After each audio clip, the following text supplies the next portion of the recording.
Hello, I'm Umnik.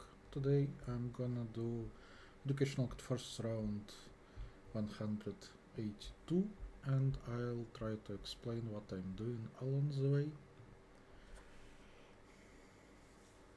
Is the mic working? Yes, it is working. Okay, great. Um,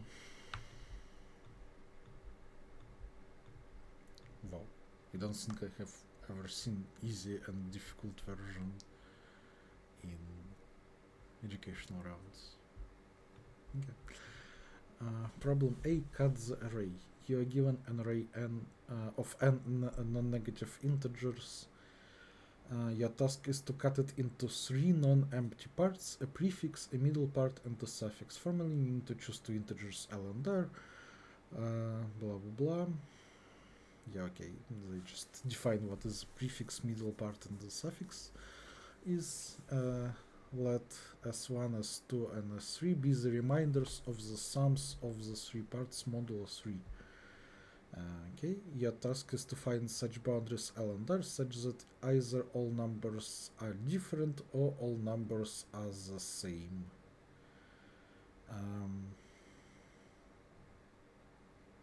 So if all numbers are different, the 0, 1, and 2, modulo 3, if they're the same, the XXX. In any case, the sum of all three is 0 modulo 3, and I think it is like necessary and sufficient condition. So basically, we just need to check if the sum of all numbers is divisible by 3. If yes, then any split in three parts will work, and otherwise, no split in three parts will work. It's a pretty cool property. Like, I think I have seen it before. And it's surprising that the limitations are so small. Like, why allow for like even n cubic solution? Just like iterate over all possible choices and check the condition even in linear time still passes. Like, would be much cooler if they required linear solution.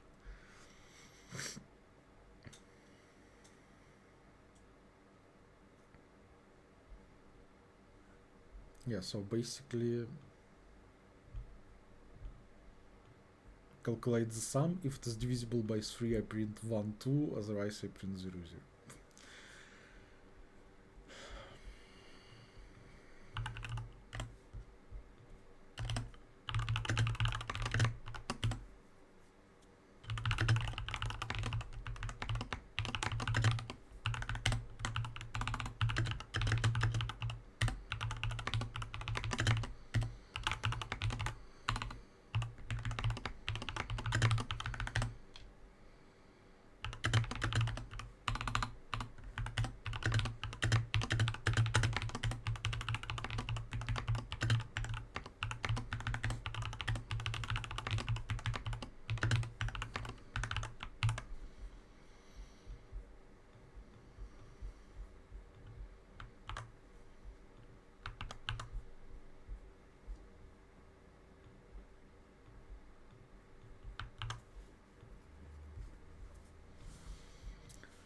Problem B, maximum cost permutation. Recall that the permutation of length n is a sequence of length n such that every integer from 1 to n appears exactly once.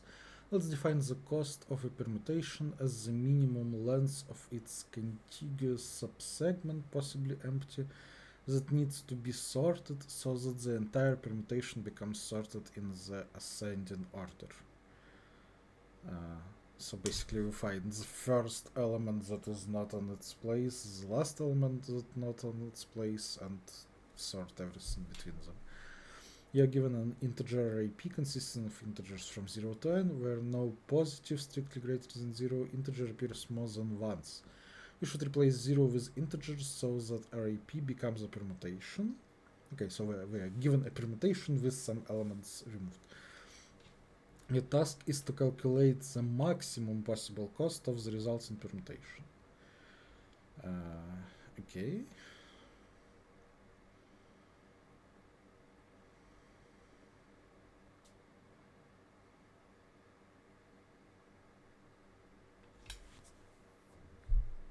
So I want to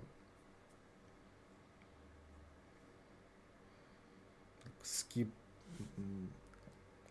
find the leftmost element that is either not set or not correct. The same with rightmost element. And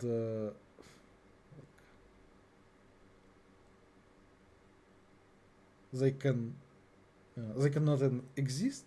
They can also coincide, which is like if we are given a identity permutation with one element cut off, then like my first and last bad positions will coincide, and my permutation will just has to be sorted because there is only one way to fill the zeros.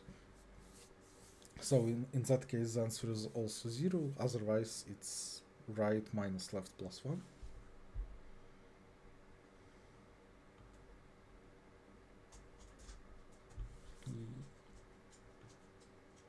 Oh, no.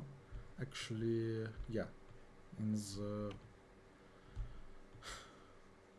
They actually give sample like that, and they give a test sample on which my solution doesn't work, because like,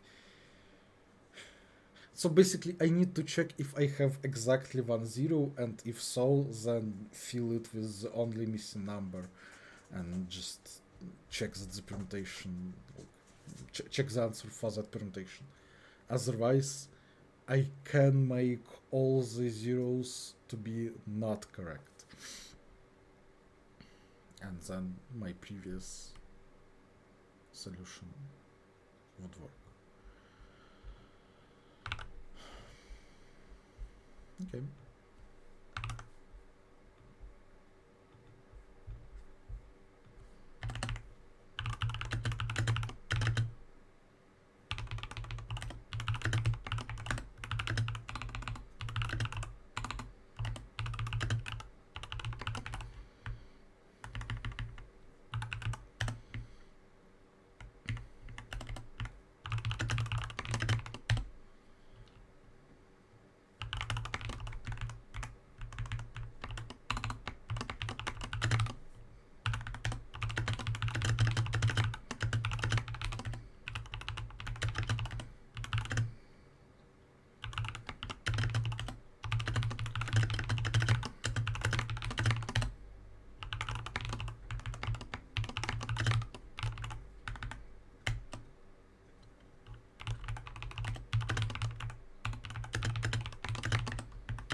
It's easier for me to work with 0 index, but I want to be a permutation, so I want elements also to be from 0 to n minus 1, so I subtract 1, so my zeros become minus 1s. So if I have a minus 1, then I make CNT zeros plus plus, otherwise I mark that element as used.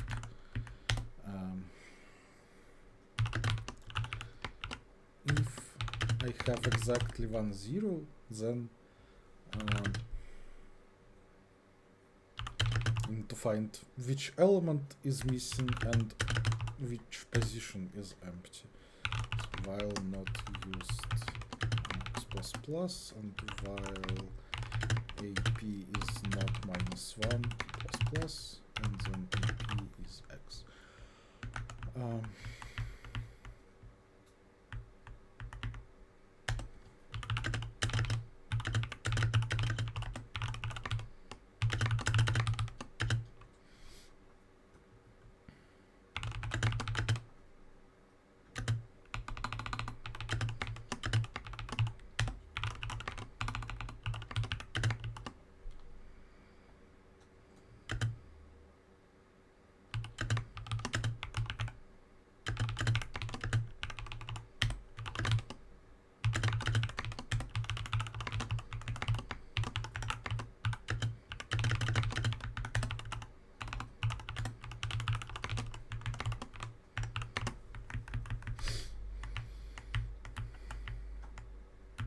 So I find like leftmost mistake, rightmost mistake. I only need to iterate while it's greater than p, because if it becomes equal than p, then it means that the answer is 0, so I don't need to run further. And if they're not equal, then the answer is the distance, well, the length of the segment that will contain both those positions, which is the distance between them plus 1.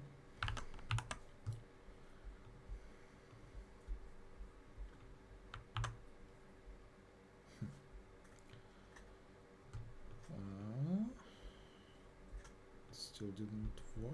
How so?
Zero, 1. Excuse me.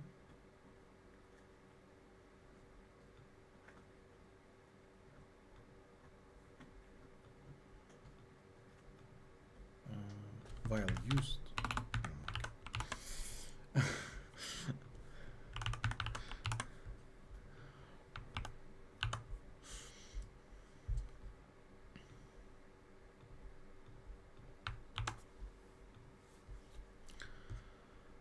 Okay, problem C, non-decreasing arrays. You are given two integer arrays A and B, both of length n. You can choose any subset of indices and swap the elements at those positions. So we're swapping two elements on the same position in the two arrays.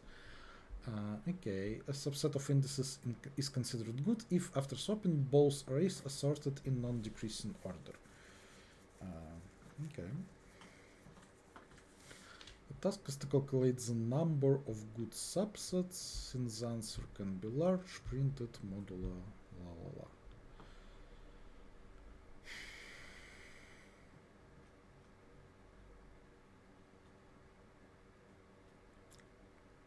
So basically for each position we have one of two choices, and we will still have the same two choices if I swap the elements on that position. So for simplicity, let's assume that the element in A is not greater than element in B. So like if the swapped incorrectly,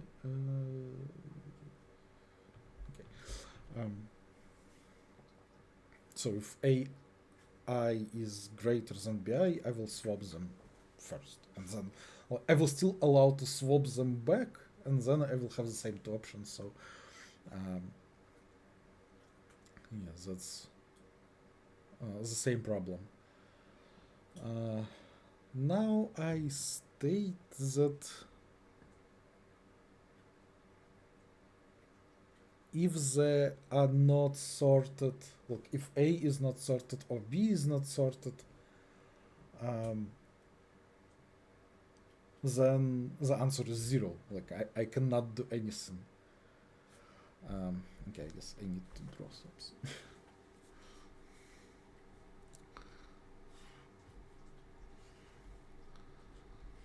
So I have my arrays. Drawing is not going great, and I made sure that on every position B is at least A. And let's say I have two neighboring elements, for example in A, and this one is greater than this one. Then I state that this element like it is strictly smaller than this one, then it also strictly smaller than this one, and this element will be strictly smaller than the previous one in the in the array we will put it in, so I cannot do anything. Similar thing will happen if my bad situation is in the second array. Let's say have two like incorrectly sorted elements here, then I state that this element will be bigger than the next one because like it is bigger than this one, and this one is also at least this one, so this is also bigger than this one, so it will be bigger than the next one in the array we will put it in, so that's also bad. So my arrays must be sorted right now, otherwise the number of answers is just 0.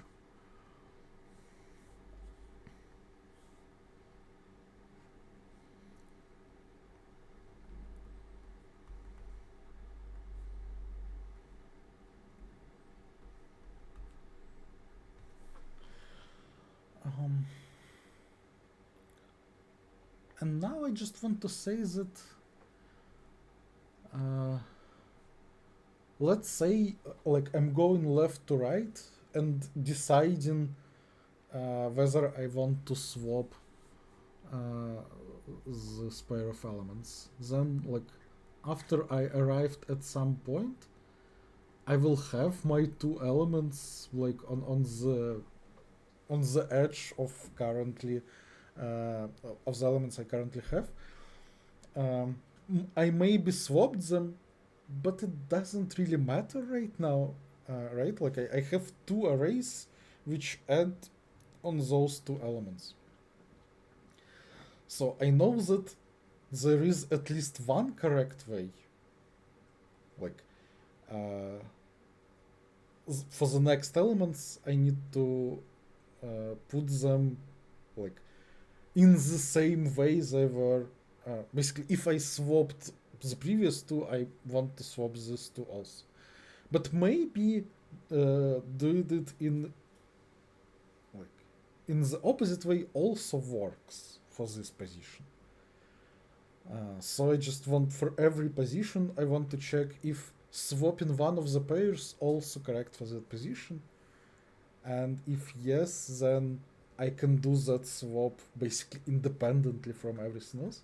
Yeah, you can imagine that like instead of just swapping those two elements, I will swap everything on the suffix, and like if it still works, then what will happen next like is independent from what I did right now.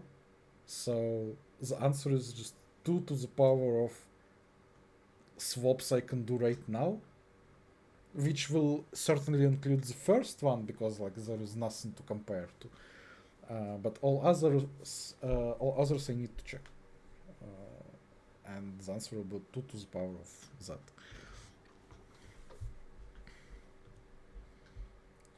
You can check that all the given answers are powers of 2, which is always a good sign for like it kind of happens in many problems, like when you color the graph some way, like it is like I don't know, every connect component is independent and the answer of connect component is either 0 or 2 a lot of the time.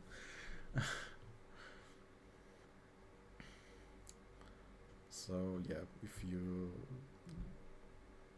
it's nice to see answers that are powers of 2 because like it confirms the idea, or at least like it doesn't contradict the idea. If the answers were not 0 or powers of 2, I would be sure that I'm wrong, and I will like, try to find the mistake. But here I can see that looks right to me. The limitations are weird again, but well, maybe they're trying to trick people, I don't know.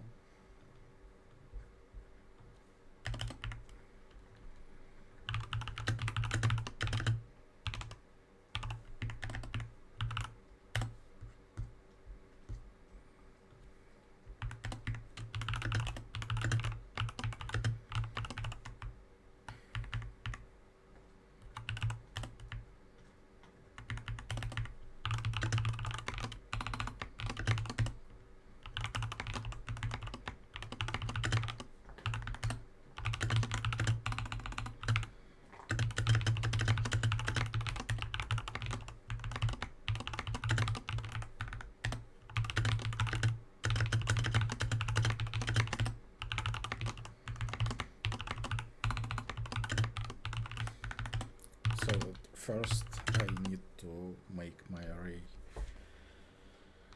correct. I guess it is not really needed. I can just count the number of possible swaps for every position and multiply them. Like if there are 0 correct swaps, I will find that out.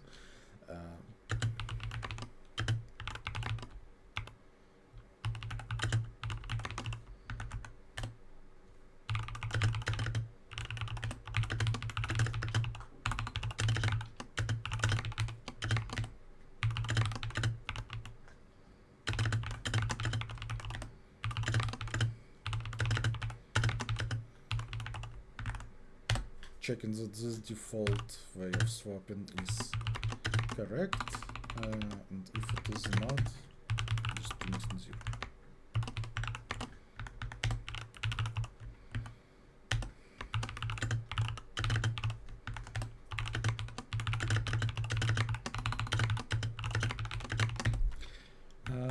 Now, technically I need to check if, like, after the swap, both inequalities are correct, but I know that ai minus 1 is the smallest of the 4 numbers, and bi is the largest of the 4 numbers, so I only need to check those two.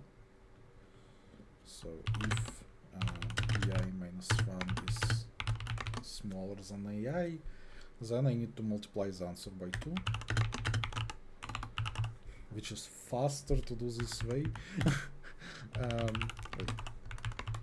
I certainly don't need to worry about doing multiplying by 2 faster, but it's I'm just used to doing that.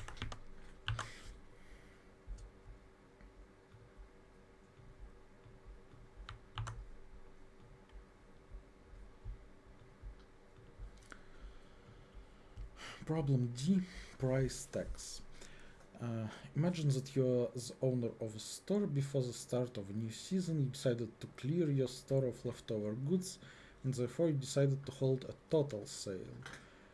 You have n different items in your store. The ice item costs CI coins. For each item has a price tag with a corresponding price CI.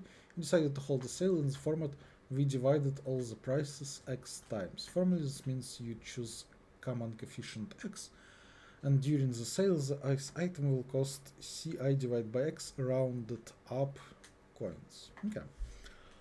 To avoid confusion among the customers, you need to pin new price tags with new prices on all items, but printing new price tags is costly.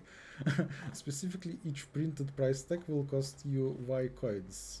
I see where this is going. I want to reuse the existing price tags, right? Therefore, you had a brilliant idea. Why not use the existing price tags and simply repin them on other items? So you'll need to print price tags only for those items that do not have a corresponding price tag available. There remains one last question. By how much should you reduce the prices, and or what x should you choose?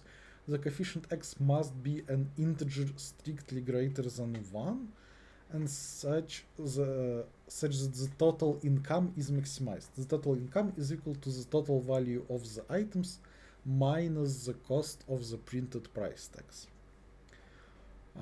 In interesting.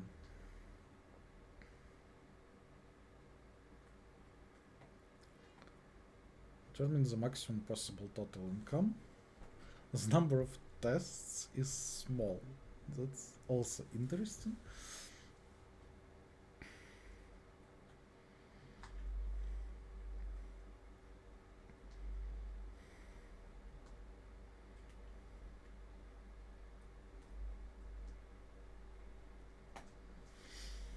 The prices can be one, which is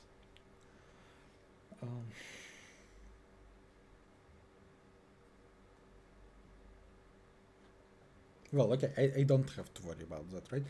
If the price is one, then dividing it by anything and rounding up will still be one. So they just keep their price tag, and that's it. I can just forget about those items. They will always cost one. I do not need new price tags for them, and it doesn't make sense to take their price tag and move it somewhere else, because like it's always fine to just like if I fix X, I can just choose like I know what new price tags I need. I'm just interested in like the size of intersection of those multisets. So like there is no reason to do something like smart about it. Just match how it matches. Whatever goes is good. So I can forget about the items of price 1. That is nice, because now, since I don't have items of price 1, it should be true that, yeah, x is an integer strictly greater than 1. So all the prices will be cut down.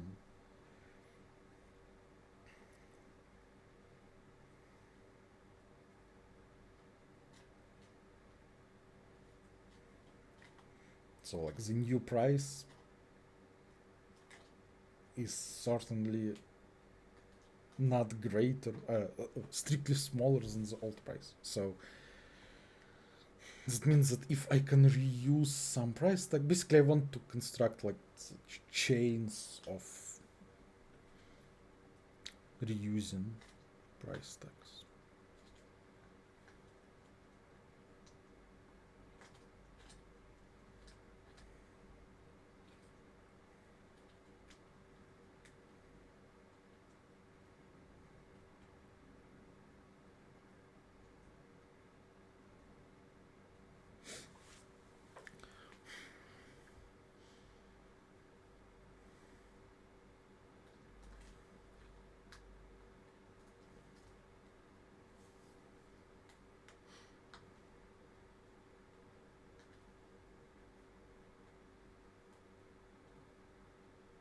Maybe I can do something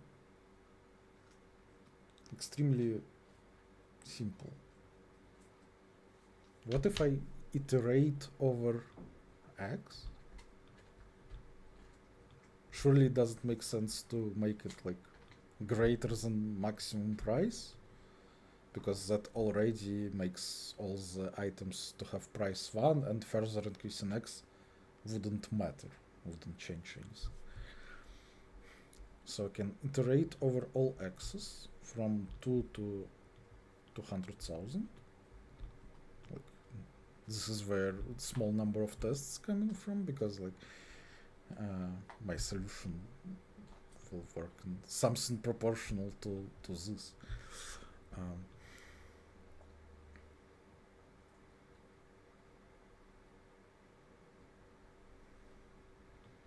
And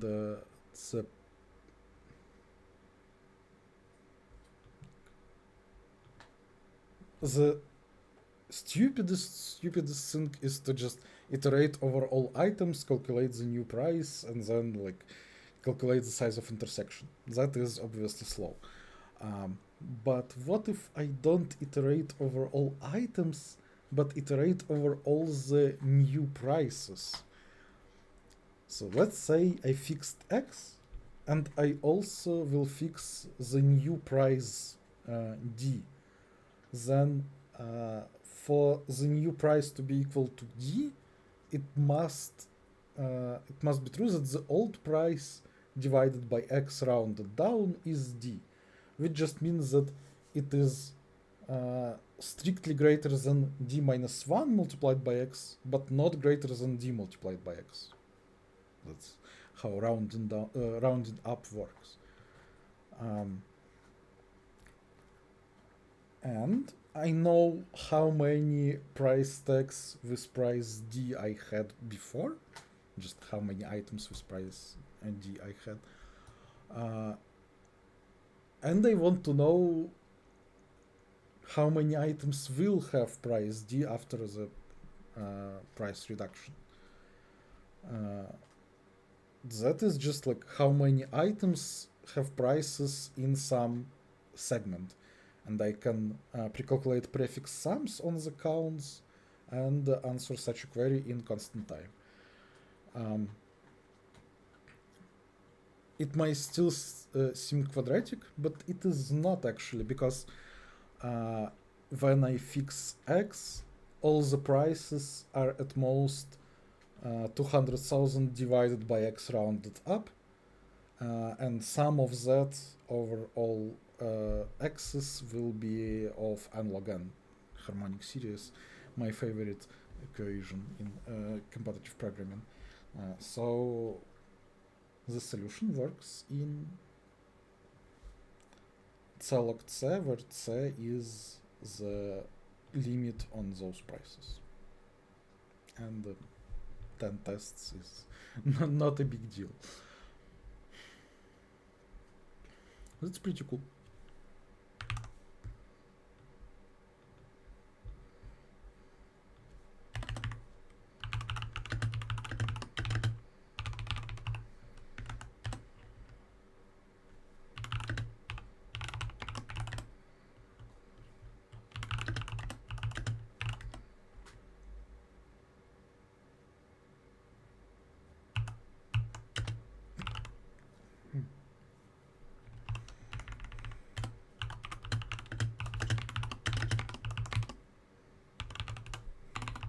Guess my profit can be negative, right? Yes.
I usually prefer prefix sums to be not inclusive, but I think in this case inclusive is okay because I do not have zero prices, so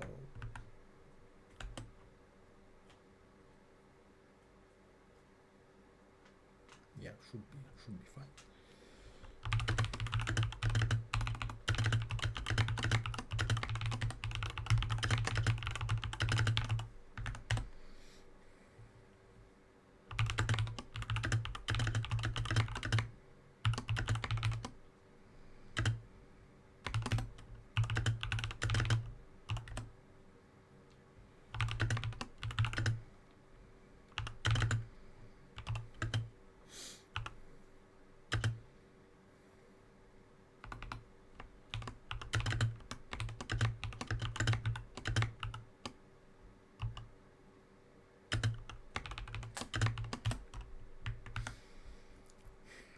so this condition will guarantee that I will iterate over all possible new prices. So like I'm checking X, I'm counting what will be my profit, and just iterating over all new prices.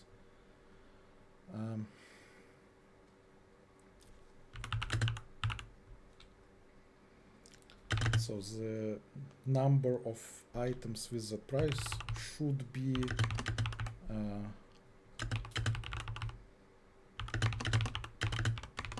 like this, but this thing might be over my limit up to which I calculated the prefix sum, so I need to take minimum with the largest such index. Since I don't have actual items with bigger prices, like if I calculate the prefix sums to infinity, like all the prefix sums after this point will be the same.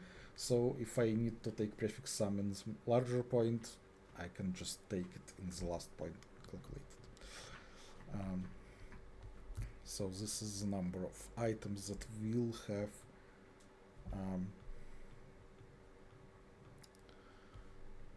price D. So the profit I'm getting from them is D times CNT, but for some of them I might need to print the new price tags. So for each one I will spend Y, and the number of new price tags is CNT minus the number of the ones I can reuse, which is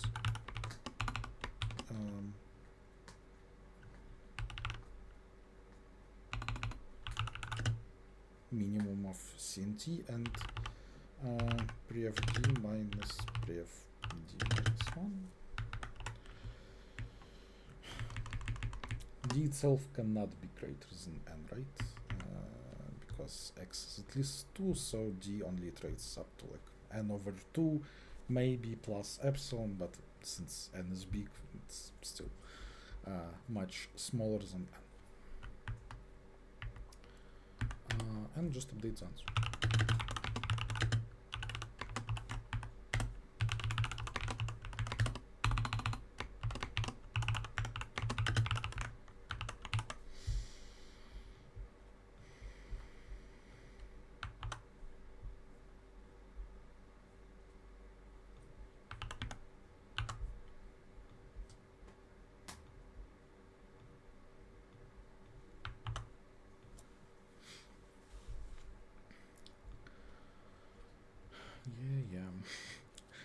Okay, problem E1, looking at towers.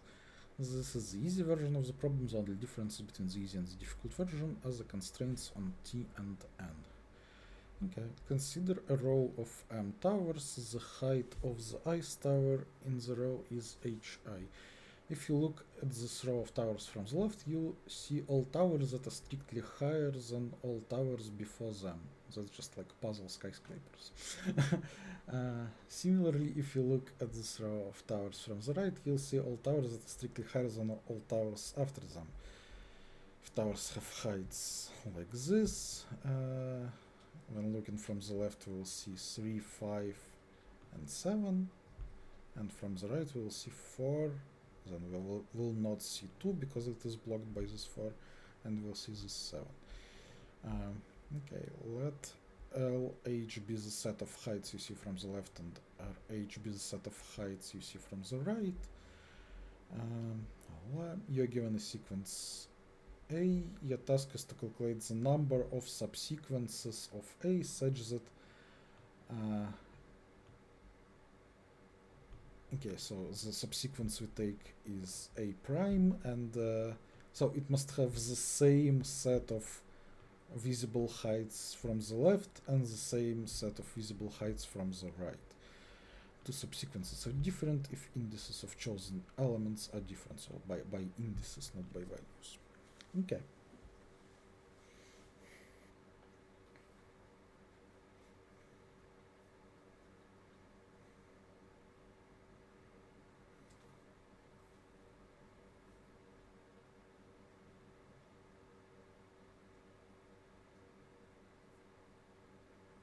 Okay, and what are the limitations in E2?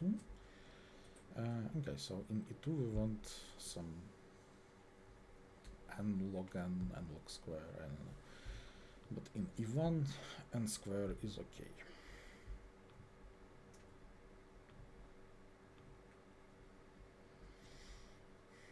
This looks interesting, but I want to read problem F before committing myself to E. F bracket groups.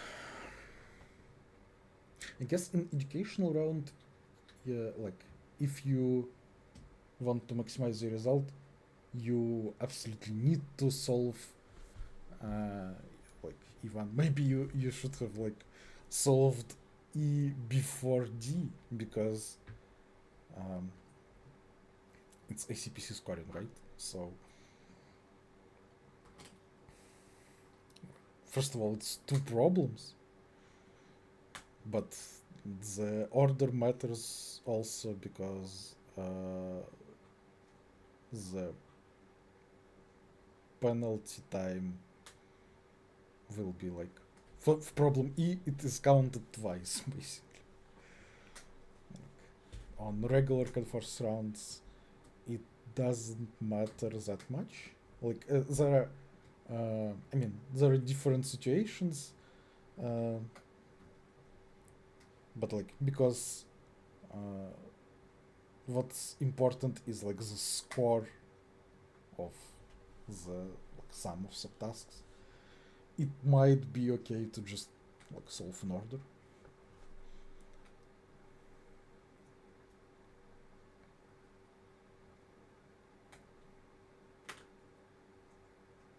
Yeah, but for ICPC, scoring is kind of important.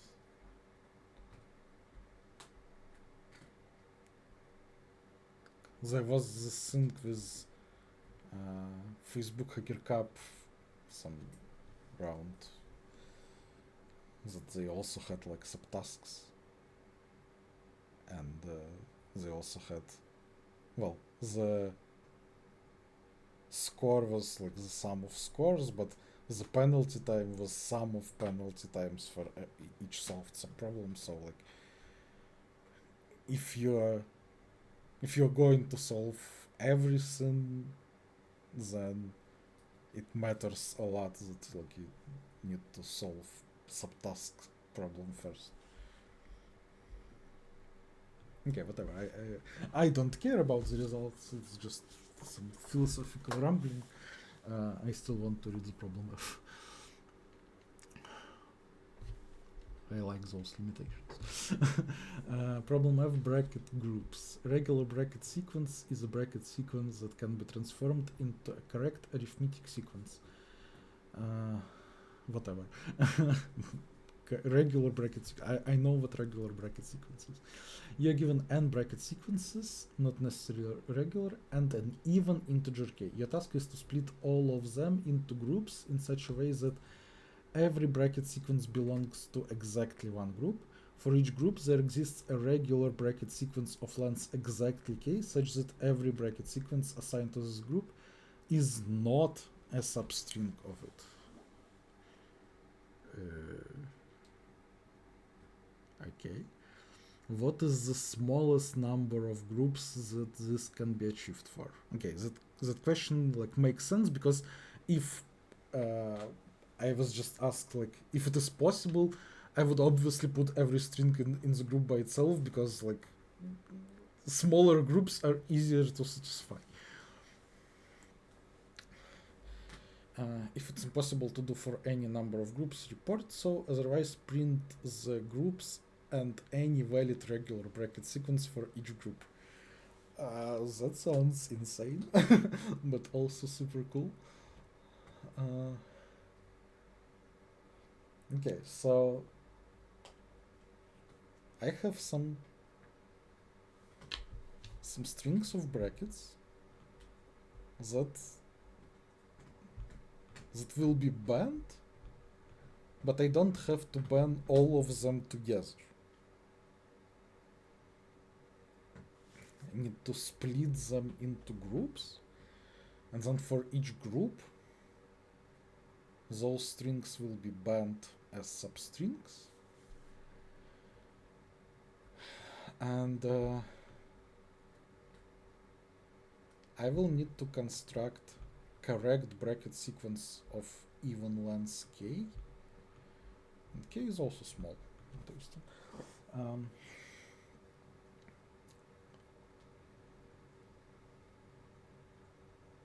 So that bracket sequence must be regular and does not contain any of the bad strings as a substring.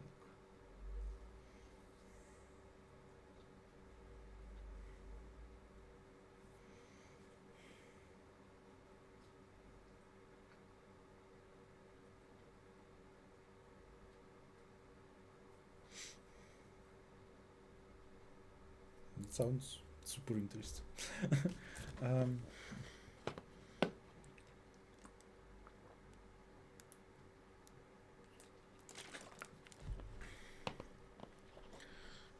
Is it important that there's also bracket sequences?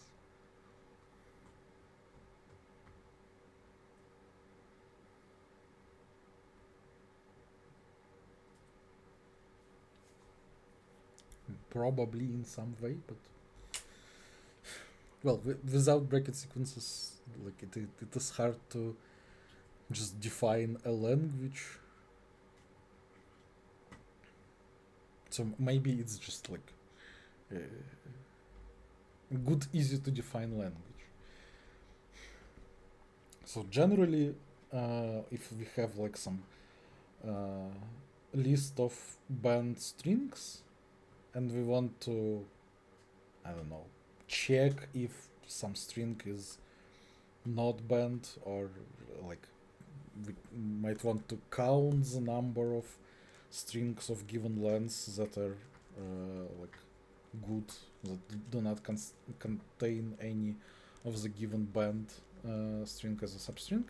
So the usual thing is to build a classic automaton on the list of banned strings, and then we like if we just want to check, so we just feed our string into this automaton. If we reach some bad state, so it is either like terminal for some string, or because we can have like short strings that can be substrings of other band strings, it can be a state that like from which the terminal state is reachable by the suffix links.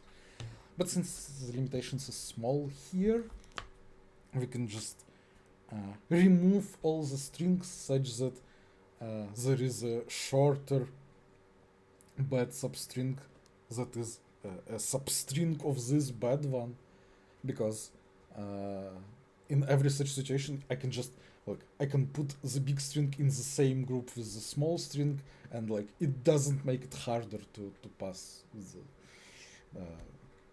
if I have the big string, I surely have the smaller string inside. So like it doesn't make it harder to construct a good regular string.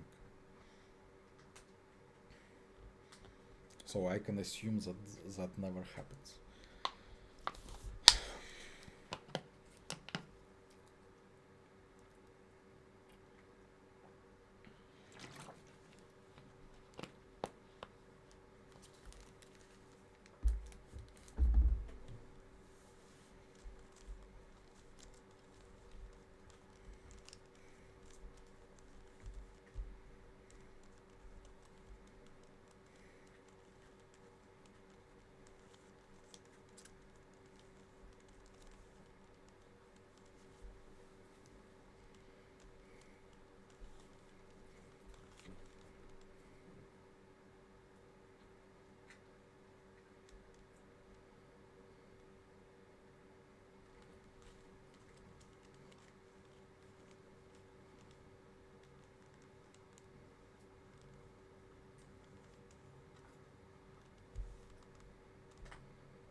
So like using that, I would be able to check if basically I can write a checker, right? I can check if for the given group there exists um, a good regular bracket sequence. I can build a classic and I can run a DP that will store. Look, I'm building my string left to right. I'm storing the current balance because I need to check that my bracket sequence is a regular bracket sequence. So I need to check that in all the balances, all the prefix balances are non-negative, and in the end I want the balance to be zero.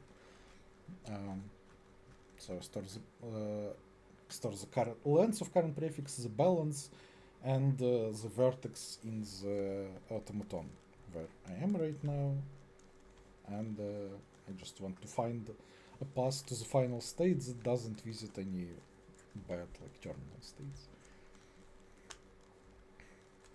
That's actually already like 50 to the fourth power, right? Length, balance, that's on square, and the number of vertices in the classic, which is like the sum of lengths of all the strings that are given, which is like another nk.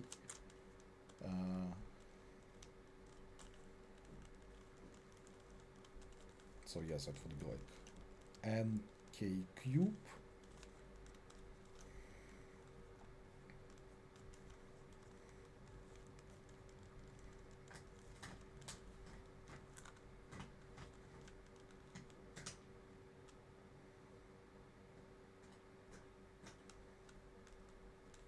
But like knowing how to check doesn't really bring me closer to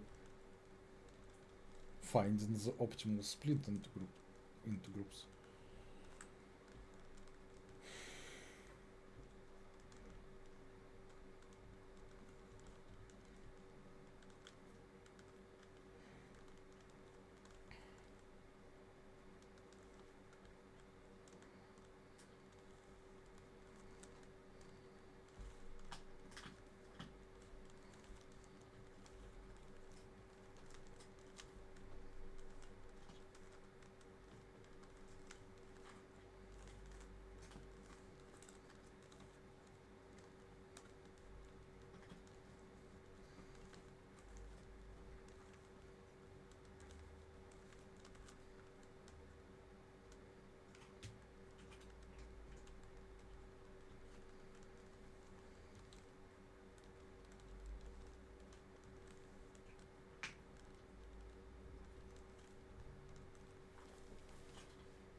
Can't even imagine like how can this work possibly.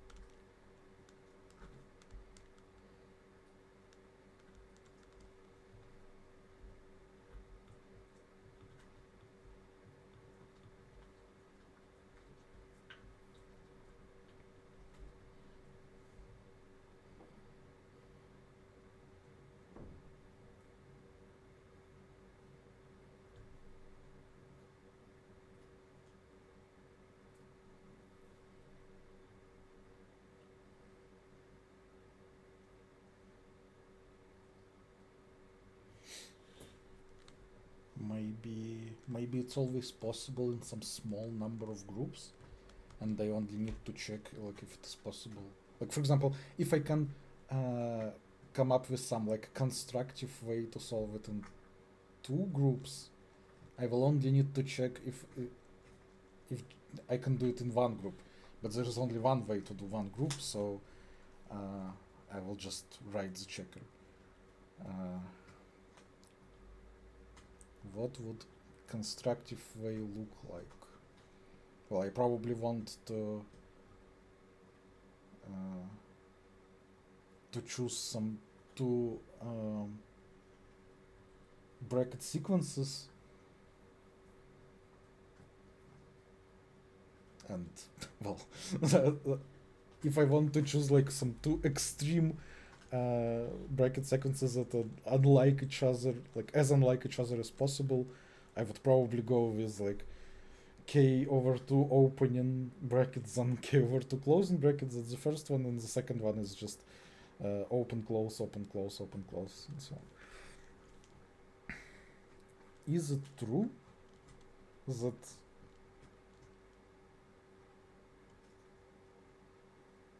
obviously there are some strings that like if they are banned, I cannot construct anything, like just one bracket each one of length 2, if there is like open close, such a substring is contained in any correct bracket sequence. So if I have that, it's also impossible.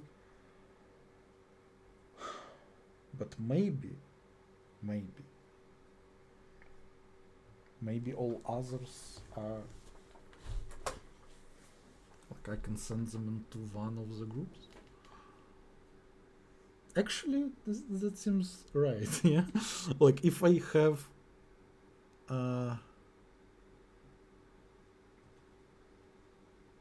closing bracket and then open bracket, I can send it to the one where I have like all the open and then all the close. I do not have that as a substring, so I obviously do not have any string that like has that thing as a substring inside. But all others will be just several opens and then several closed. Maybe like some of those are empty. Otherwise, I have close, open. And if both groups are of size at most 1, then it's just impossible. But if some of the groups are of size 2 or more, then I can send it to the open, close, because I do not have substrings that are like two consecutive characters as the same. Okay, that's pretty cool. So I can do constructively in 2 groups, and I just need to check if I can do in one with that classic DP. Okay, yeah, that's pretty cool.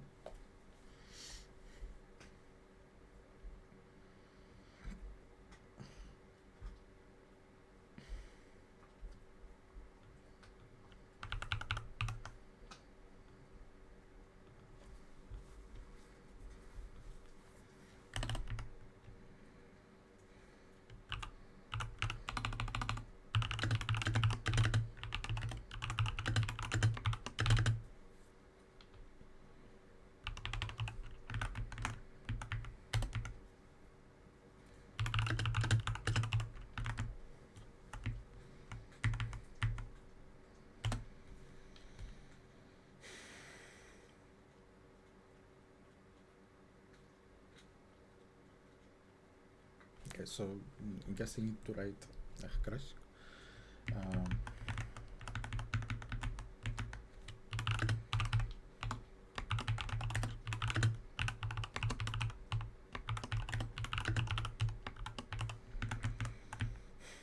If only I remembered how to do that. that would be nice. Well, I do remember. It's fine. I can do this.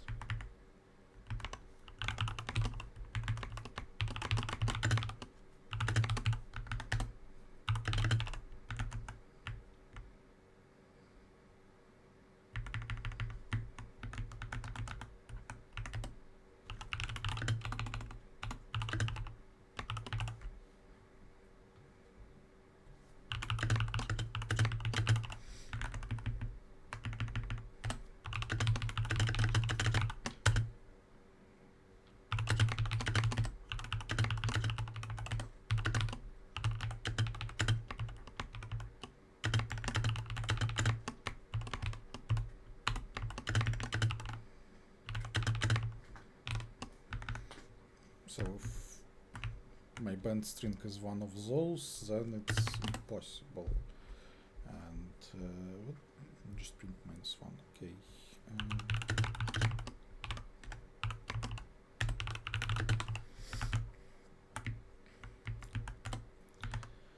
Okay. Otherwise, I want to add it to my try, which I will then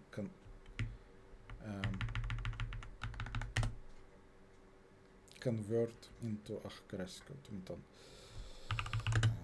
So need to start terminal vertices.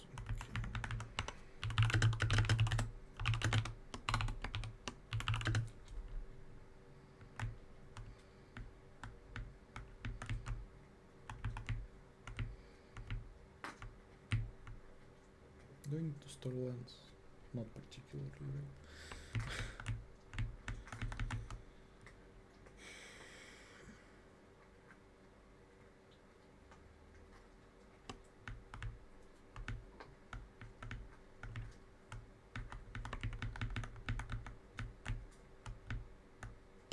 Okay. If I do, I will edit.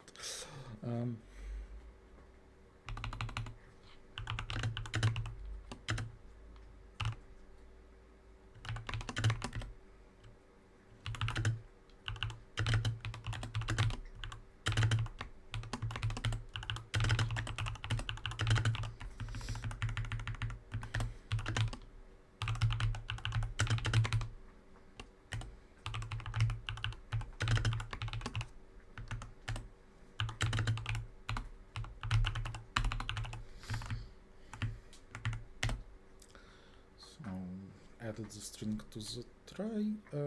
Now mark this vertex as terminal.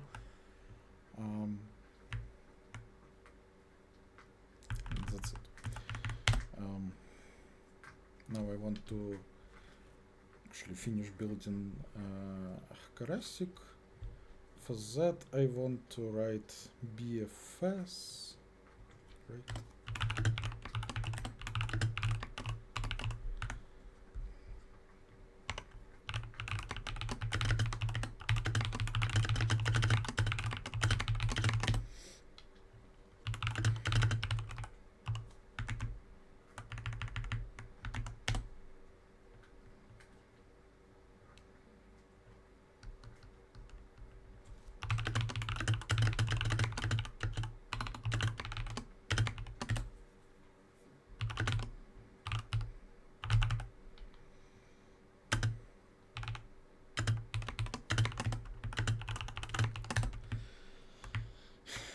Okay, so here I do have an edge, goes to this vertex, and so to find SUFLink from that vertex, I will need to go by SUFLinks from V until I find the vertex from which there is an edge.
Okay.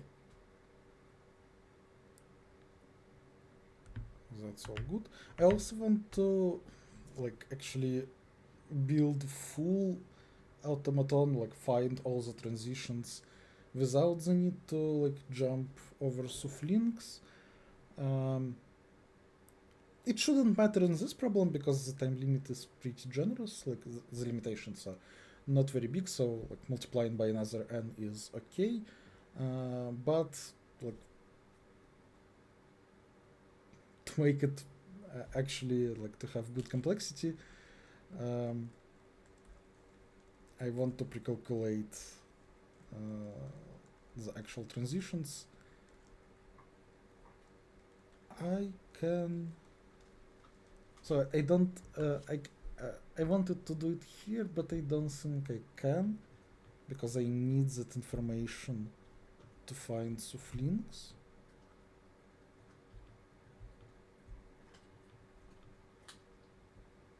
I mean, it shouldn't really matter.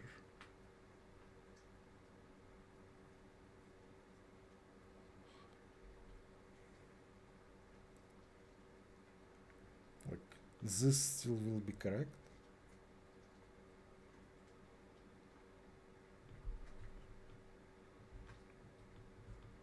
So yeah, I guess I can just say Suflink is -1.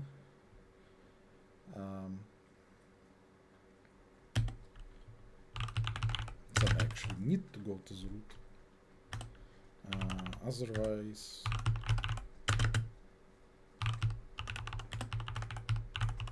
I need to jump to Suflink and see where it wants to go using character C. And that might also involve like moving through Suflinks, but because I am working through the vertices in BFS order, it just means like order by length.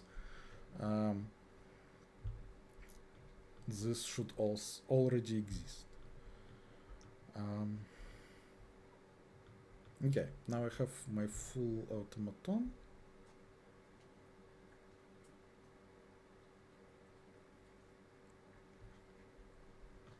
So now I want to write a DP. Length balance where I am in the automaton. And well, it is like kind of yes no DP. Can I reach that state?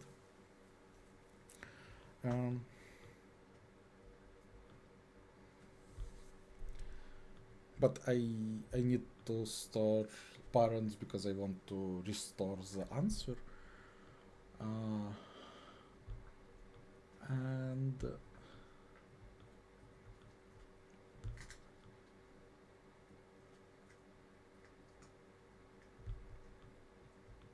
okay, let's write it normally. Let's make this blue and store parents separately because I need to store two values. Well, still, I don't need this technically. I can just use like some -1s, something in the parents array to signify that that state is bad. But let's not make it over optimized.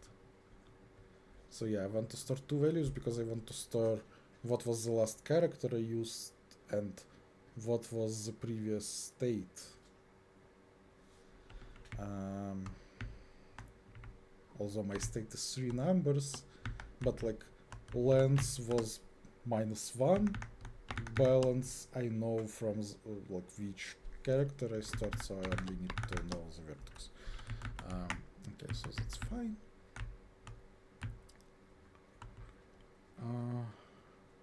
But yeah, since I didn't remove the strings that are bigger, I might have that problem that like I might have a state that is not terminal itself, but a terminal state is reachable by Suflinks.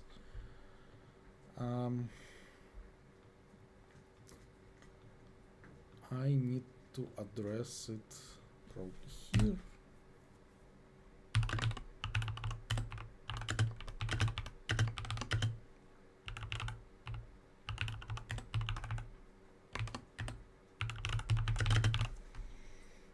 So yeah, such states, well, they're not terminal, they do not correspond to a string from the dictionary, but visiting them is bad, because like if I visit such string, it means that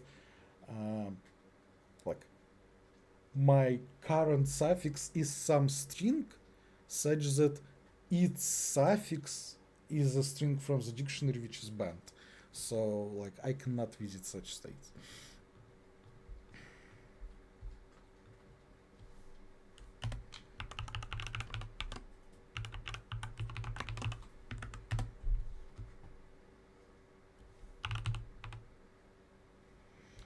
Okay, so I'm at length 0, balance 0, vertex 0. That's my starting state.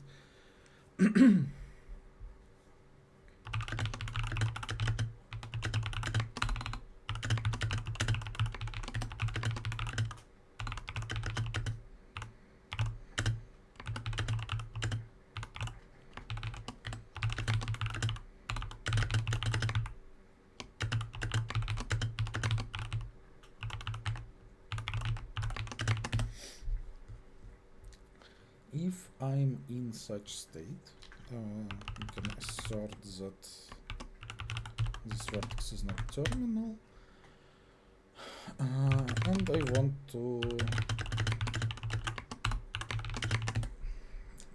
try to continue my string with either opening or closing bracket.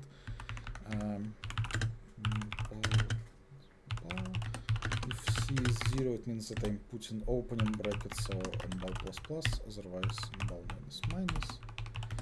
If mbal is less than 0, that's bad because like my string is not a regular bracket sequence anymore. Int u is go vc if terminal of u I cannot move to such state.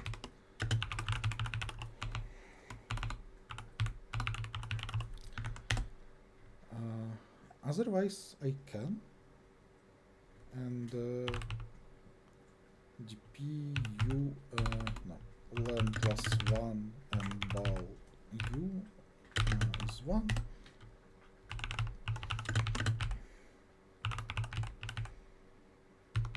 This character I used is C, and the vertex I was is V.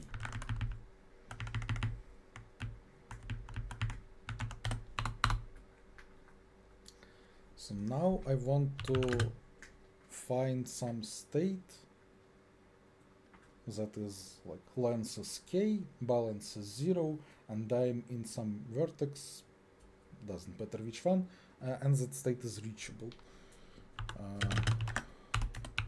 While not dp k0v v++, but only while v is smaller than m. If v is smaller than m,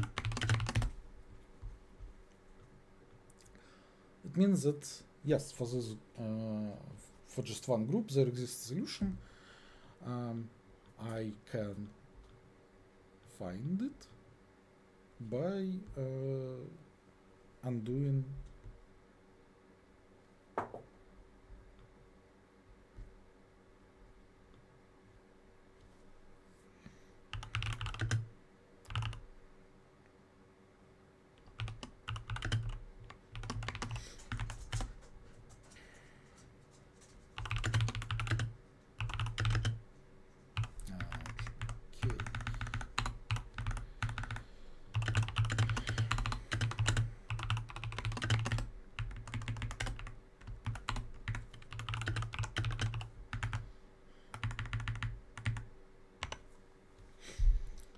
Okay, so the character I used is parent length bal v0.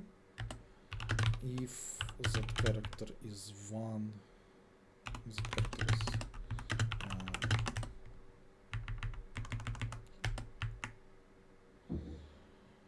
so the vertex will change to par len bal v1. If that character is 0, then ans of len minus 1 is opening bracket. My balance should become smaller.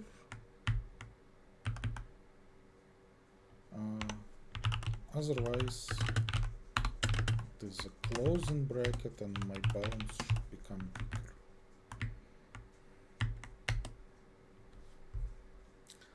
And I'm printing 1, then string I got, then n, and just numbers from 1 to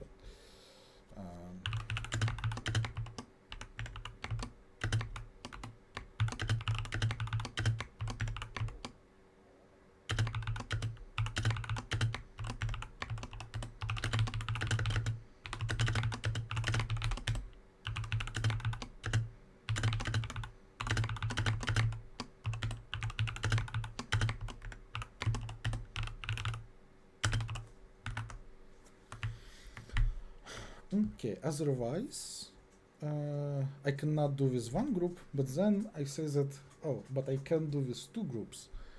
And I will do it in some very simple way. But now I need to split my strings into those 2 groups.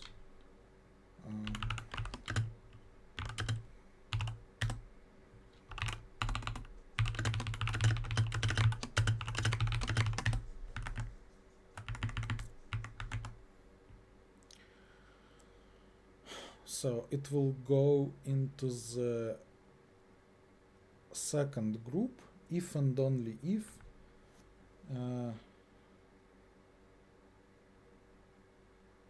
like if we look at the groups of consecutive equal symbols, it is one group of opening brackets may be empty and one group of closing brackets may be empty. How do I check that? Oh, I will just check if I have a closing and an opening bracket. Okay.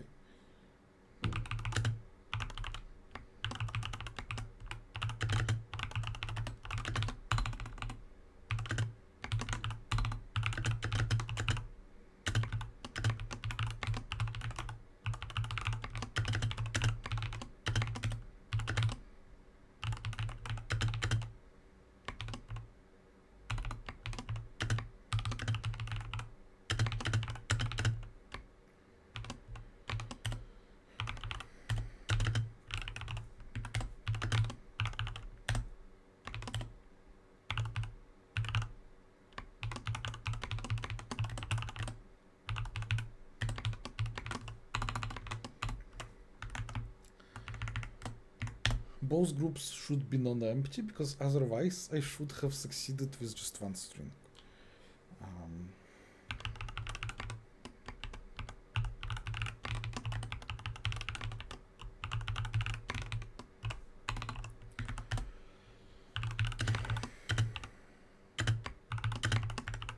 So now I have 2 groups. In the first one, having just k over 2 opening and then k over 2 closing brackets.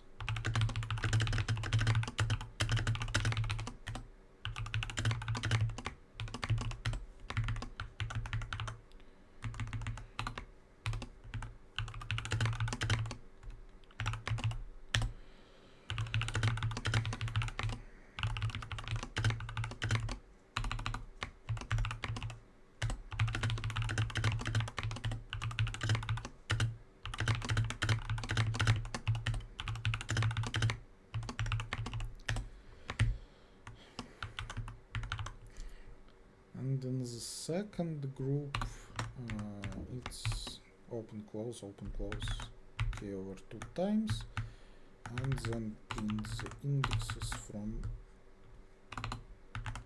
vector b.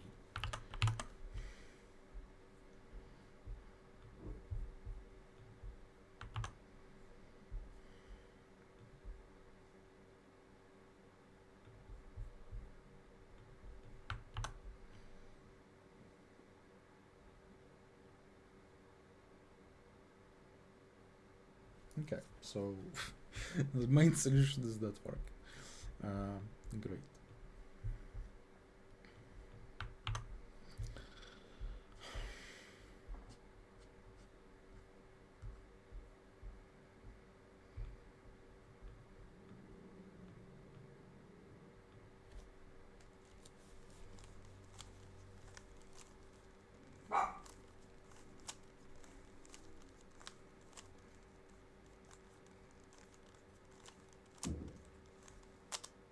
I'm not actually doing BFS. Not adding any vertices to the queue.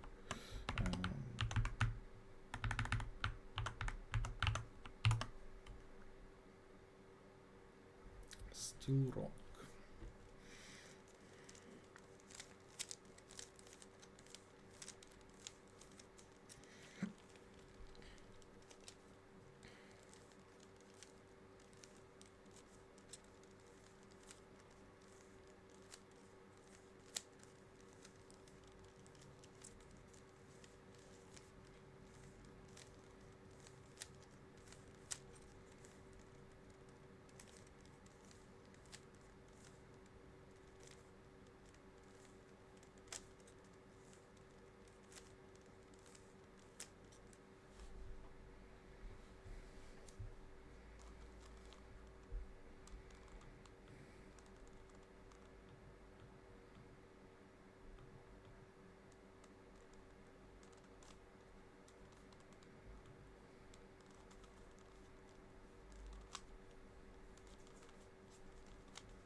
Okay, so probably Karask is wrong.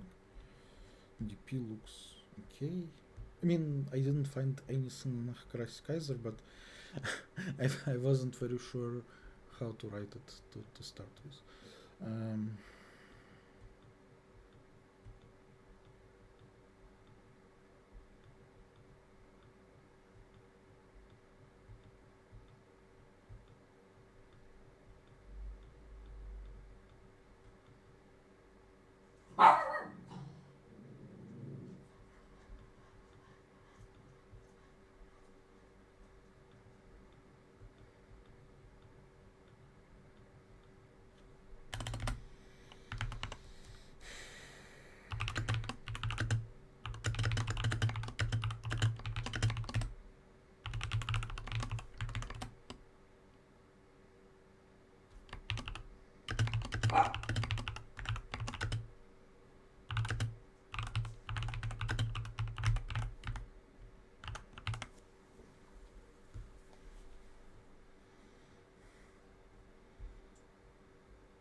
Well, that is weird.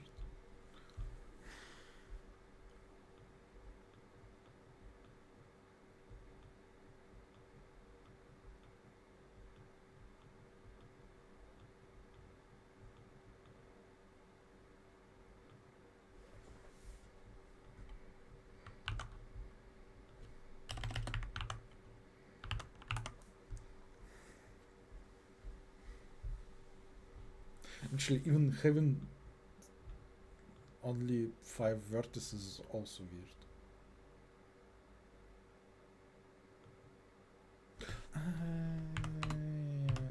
Нет.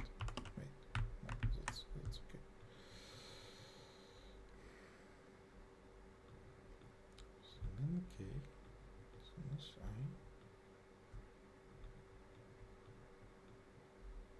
Fortune C.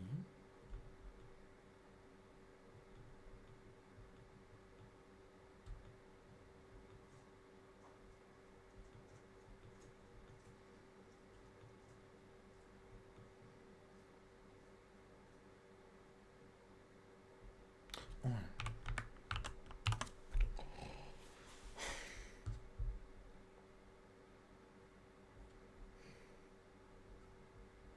Well, I'm not gonna check that if it's working, so let's first see if it's working.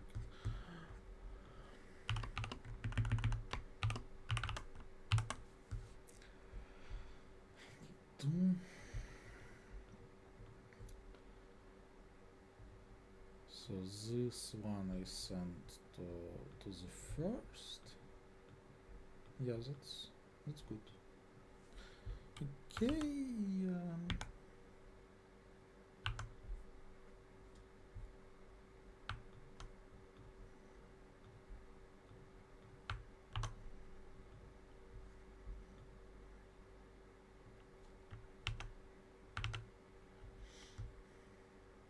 Nice. That's actually a cool problem. I'm glad I solved it. Okay, now I can try problem E.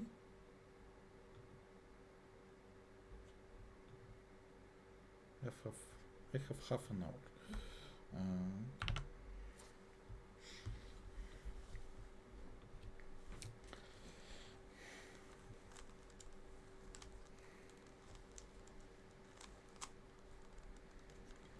So what was the problem? I have an array. I have some values that are prefix maximums and some values that are suffix maximums. I want to count the number of subsequences such that the same values are prefix maximums and suffix maximums.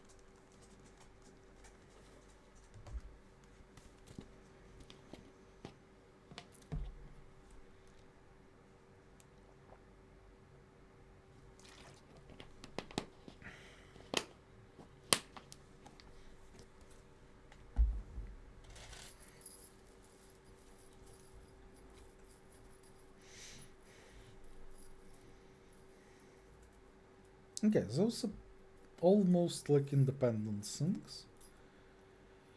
If I have one maximum in my array, well, I certainly have to take it, but then the prefix maximums only depend on the part before that array, before that maximum, and the suffix maximums only depend on the part after that maximum. So those will be like two independent subproblems.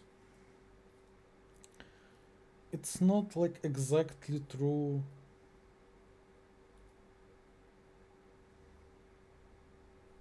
if I have several maximums, because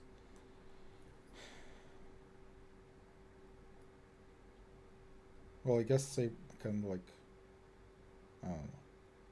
iterate over the first maximum I will take. I have to take at least one occurrence of the maximum. I can iterate over the first one.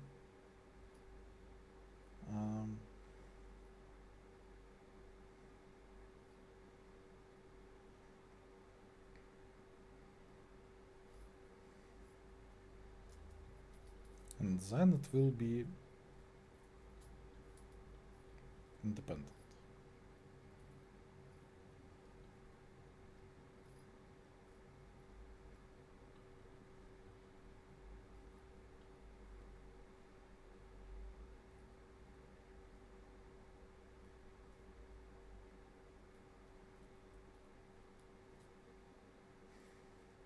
Okay, and square should be easy, right? Like I can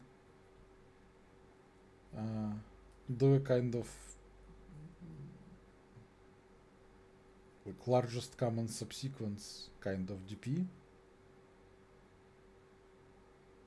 but I need like between the sequence I'm choosing and the sequence of prefix maximums. But like when I take an element and it doesn't match the next maximum, I need to check that it is not greater than the previous maximum.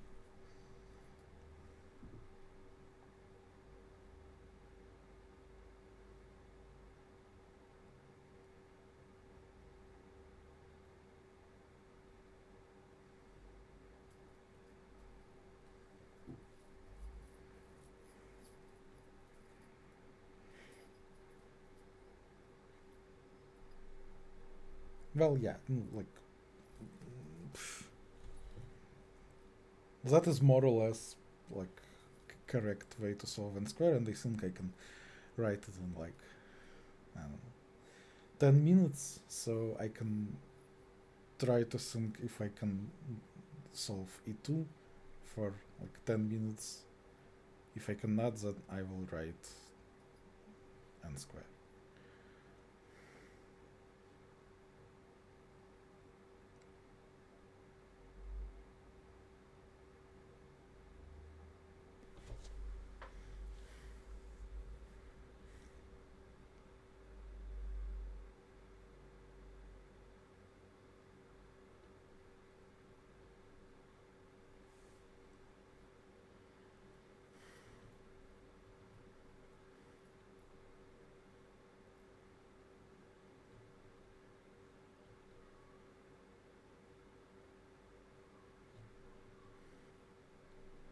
It's probably the same, except like I want to store dp values in some kind of segment tree, because when I add the next value, if it matches like one of the prefix maximums, then there will be some special handling, but it's like it can match only one prefix maximum. For all others, like the transitions are kind of simple. If it is smaller than the last prefix maximum, like smaller or equal, I can either not take it, well, not take also always fine, but I can take it and also nothing changes. So for prefix maximums that are bigger or equal to that element, I just multiply by 2. For smaller, I don't do anything. And if it matches one of the prefix maximums, in this position I need to add the previous point.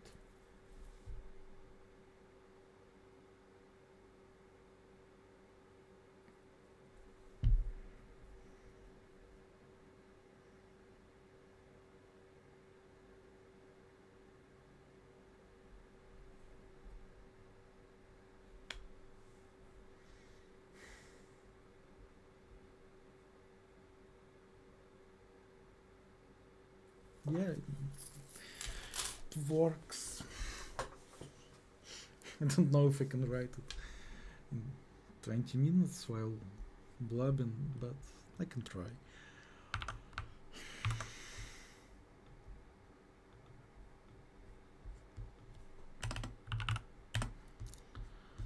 At least I have mint and sec3. Yeah, I do need updates on segment.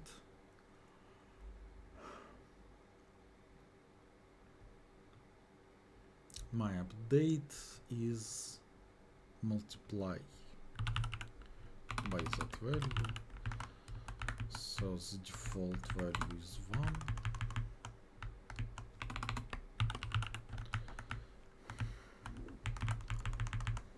Merge into updates is just multiplying them. The values that I'm storing is just the sum.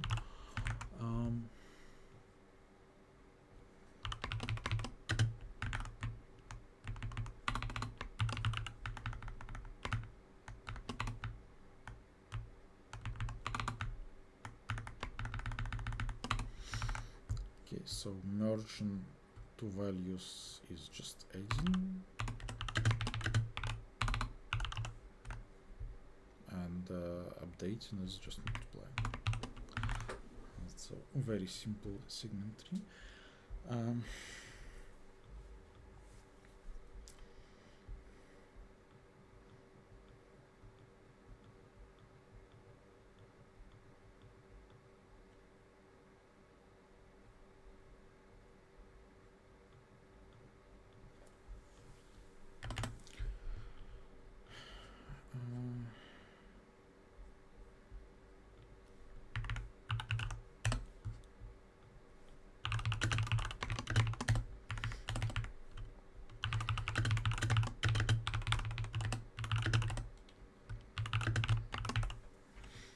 I don't think I need to compress the coordinates because like my segment tree will be on indices of prefix maximums, so like I will need to recompress into prefix maximums anyway, so it doesn't make sense to compress right away.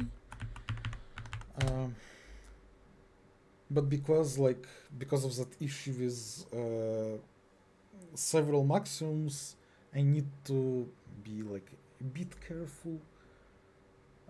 Basically, when I'm going left to right, I want to store for every prefix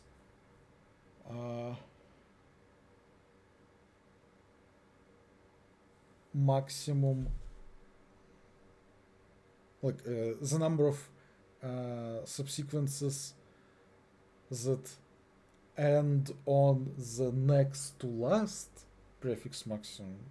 And when I go right to left, I want to store like on the last maximum. And then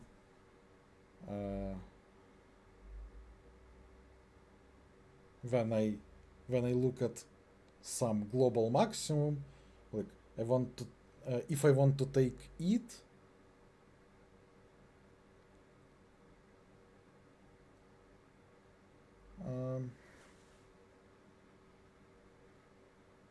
okay, so I guess on the suffix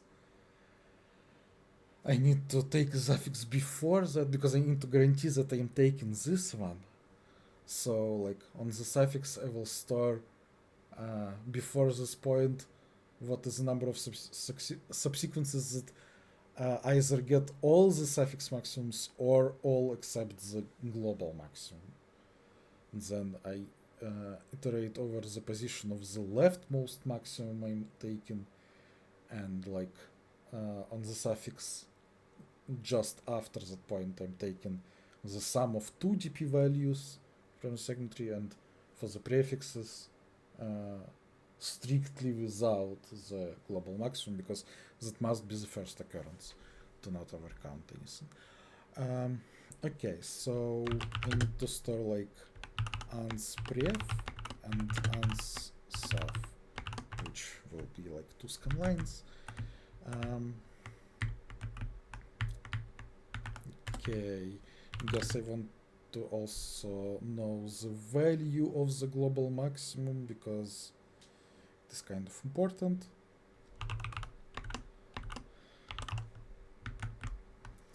And all my values are strictly positive. I will use 0 as a dummy value, like basically I will say that before everything my prefix maximum is 0, and I will add 0 to the list of prefix maximums so that I have like a state in the DP corresponding to that prefix maximum.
So I want to go left to right and find the sequence of prefix maximums.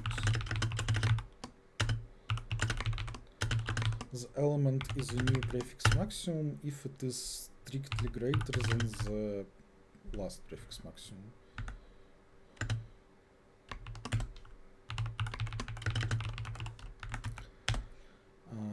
Okay, great. Now I have sequence of prefix maximums.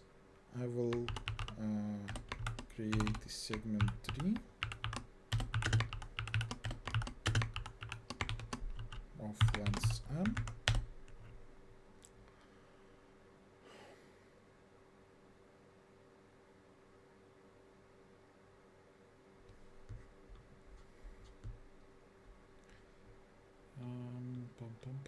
Okay, I guess I also need to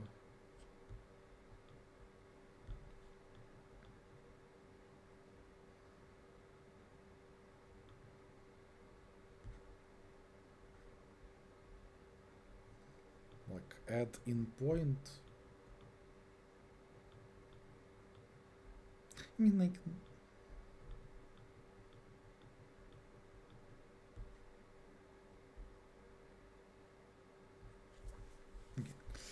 I can just take the value, add, and then set it with the functions that I already have. So set point 0,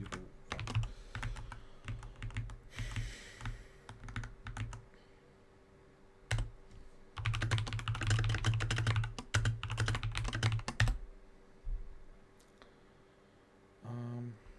Unspref of I is to get I want the value in the next to last prefix maximum, so not in the global maximum. So it's get on segment m minus 2, m minus 1.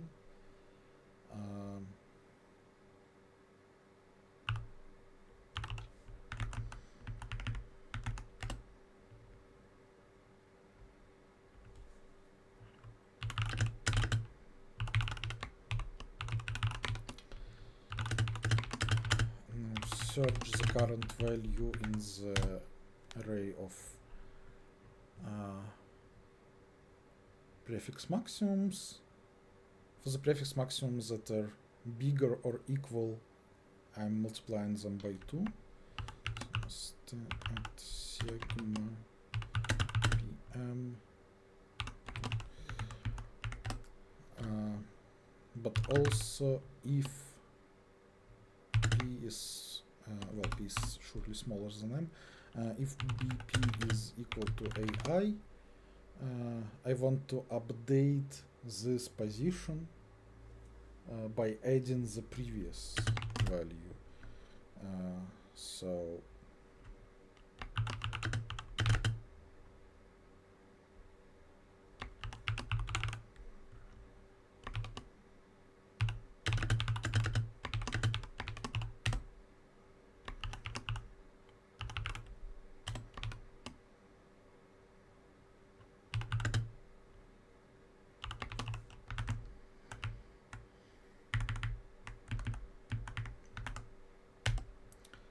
okay, and now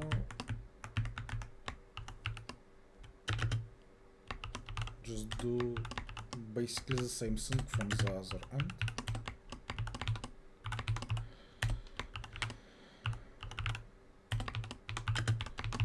The same thing, including finding the maximums, because the suffix maximums are different.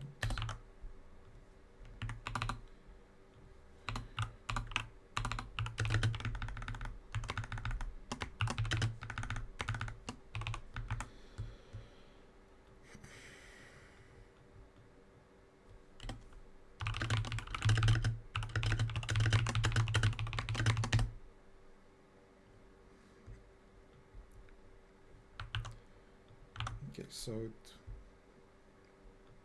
should be basically the same.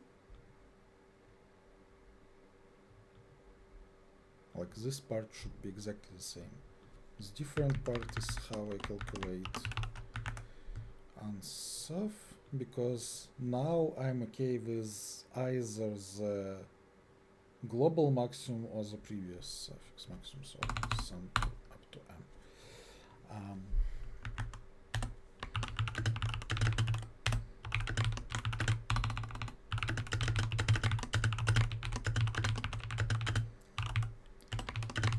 I'm iterating over all global maximums. So I'm taking it as my leftmost global maximum, and I'm adding to the answer ans_pref of I multiplied by ans_saf of what? Also I, right? Because in position I wrote what is there before the update.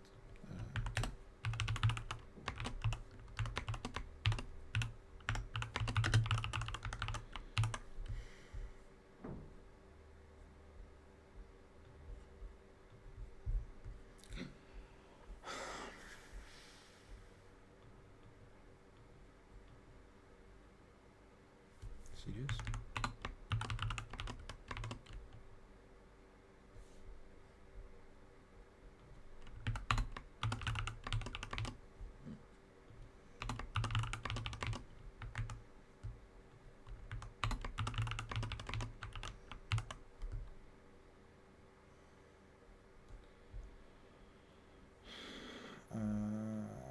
Okay, yeah, that makes more sense.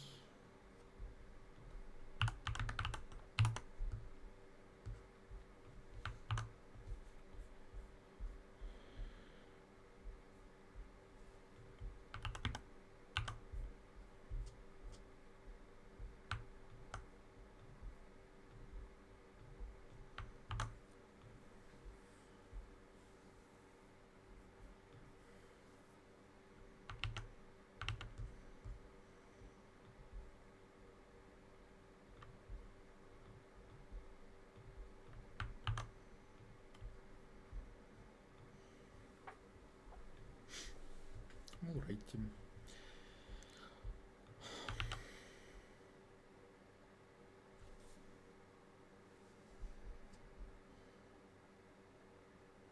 I'm surprised that F is almost as much as it. I think F is much harder.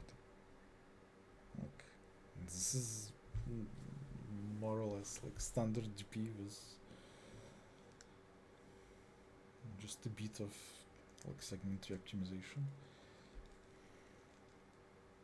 and the F is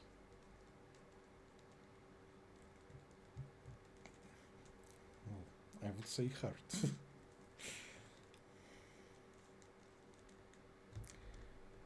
Nice contest.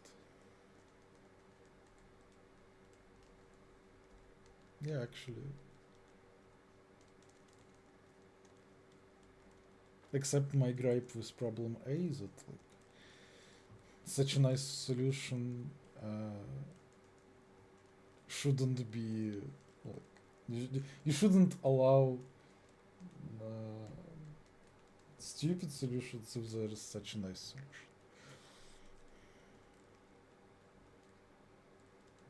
All the problems are pretty good. Yeah, I like C, I like D. E is pretty standard, but it's also a fine problem. F is very nice.